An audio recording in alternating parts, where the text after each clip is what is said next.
Good evening and welcome to KMTV. I'm Andy Richards. Your top stories tonight. Political heavyweights Farage and Corbyn visit Kent. Spitfire crash lands. And Sheppey sees claims another car. But first this evening, he may have lost the battle for South Thanet in the general election, but UKIP leader Nigel Farage has returned to Kent today to fight a new campaign. Jem Collins went to meet him. Flashing cameras, mobs of press and Nigel Farage on the streets of Ramsgate. In fact, it's such a familiar sight, you'd be forgiven for thinking it's the general election all over again. It was just a month ago that the UKIP leader was here on the streets of Thanet trying to win a place in Parliament. And now he's back again, but this time with an altogether different campaign. The issue is solely Europe, and today marked the launch of UKIP's campaign to quit the EU as a promised referendum on the matter looms ever closer. Taking time to chat to locals and shop owners here in Ramsgate before moving on to Cliftonville in Margate, the politician seemed to receive a warm welcome.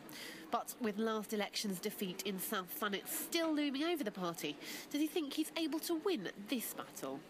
Yeah, I just think we have to get cracking in terms of timing. This referendum could be as early as next April. Depending how the legislation's framed, he might be able to call a referendum with 4 weeks' notice. We've got to get out there and engage the public. And I hope that other people from the Conservative Party and Labour Party and wherever they come from, will see what we're doing and want to come and join us. Confidence aside, though, these last few days have seen a dramatic shift in the country's mood towards the refugee crisis, with Prime Minister David Cameron today announcing that the UK will accept up to 20,000 more refugees from Syria. But is it a mood that could extend to the public's view of the EU? Well, much of his election campaign in May, when he was trying to become the South Thanet MP, was based on concerns about asylum seekers and the impact of immigration on places like Kent and Thanet. It's very interesting that the refugee crisis, which has sprung up in the last week to 10 days, has seen a little bit of a shift in the public mood. According to Farage, that's understandable, but he says it's not going to necessarily affect the way in which people vote when it comes to staying in or staying out or getting out of the EU.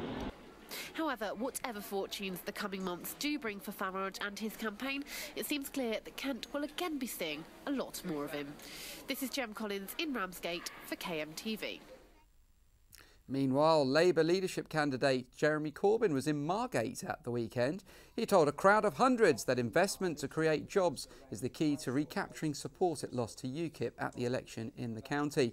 The party saw its support plummet across the county, and in many seats it slumped to third place behind UKIP. The results of the Labour leadership battle will be declared at a special conference on Saturday. Now, the pilot of a Spitfire had to make an emergency landing today in a field in Woodchurch.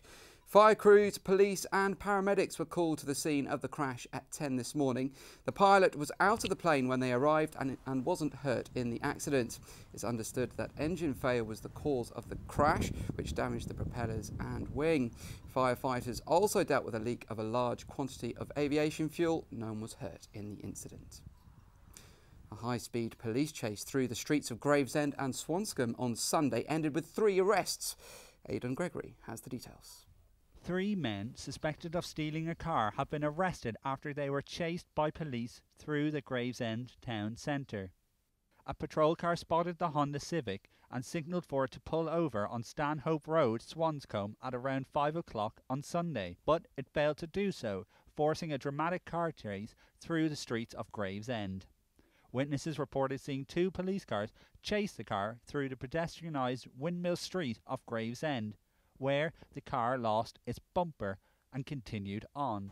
The dramatic chase came to a head here in St Benedict's Avenue in Gravesend, where 3 individuals were eventually caught and taken to Gravesend Police Station.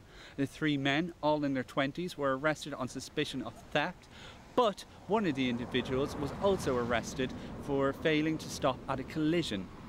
This is Aidan Gregory in Gravesend for KMTV. And finally tonight, a car in Sheppey has had to be rescued by the police after it was left on a beach. The Audi was stranded on Saturday morning. Here's Nicola Everett with more. On Saturday, Sheppey's Waters claimed its 3rd car victim this year. A silver Audi was discovered swallowed up by the sea at Minster Shinglebank. Unfortunately for its owners, the windows have been left open, causing it to flood, and things got even worse for the German car.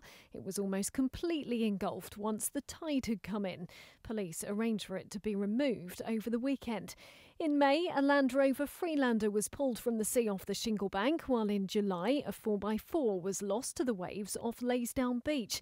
A spokesperson for Sheppey Coast Guard says if people are parking cars near the beach, they need to be mindful of when and how far the tide comes in. Good night.